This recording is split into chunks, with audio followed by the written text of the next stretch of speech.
Hello and welcome to 5-Star Home Foods. I'm Chef Dan. Thanks for joining me today in the 5-Star Kitchen for quick tips on how to tenderize your meat and get the most out of your marinades. Various circumstances call for various different techniques in marinating as well as tenderizing. First, we'll start with chicken. When tenderizing chicken, you really don't want to beat it up too bad. You just want to use the flat part of a mallet and just even the thickness. It's chicken breasts naturally start at a thick end like your hand and a thin end down here. So if you make it even, you're going to get what you want out of it. Now, marinating chicken and seafood, these are both products that can't be marinated for long periods of time, especially when using the citric acid.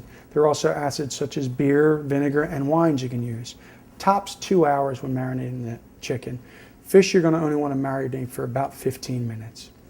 When it comes to marinating products such as steak and pork, they can sit in the marinade overnight. Some different tenderizing techniques would be, this is a round steak that's been beat with the mallet pretty hard to flatten it out. They generally start out about this big. Now, by tenderizing it, I've done two things. I've broken up the muscle tissue, which makes it tough to begin with, and I've also flattened it out and given it some pores to absorb a marinade. Pork, you really don't have to do much with the pork. You can just marinate that the way it is. But tenderizing. Now, tenderizing a steak such as a London broil or a flank steak, these are steaks that have long muscle tissues and usually have some type of silver skin going through them. So what I like to use with this product is a different type of tenderizer. This has different forks in it that go through, penetrating it, each cut, which is going to cut the muscle fiber, which is going to give it a nice tender piece.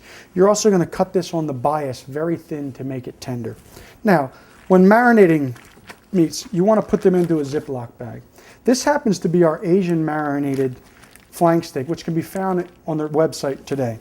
It has ginger, garlic, soy sauce, raw sugar, and salt and pepper in it. I'm going to marinate this overnight and then I'm going to grill it. I also want you to know, you don't need to throw out your marinades when you're done. All you need to do is bring them up to a boil, and by bringing them up to a boil, you're going to kill out any bacteria that could be left in it. You can also use them as a gravy for when you're finished.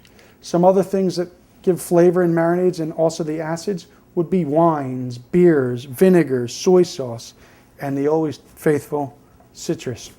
Also throw some fresh herbs into any of your marinades and they make them great. Try our pre-marinated products on our website to add flavor to your dinner table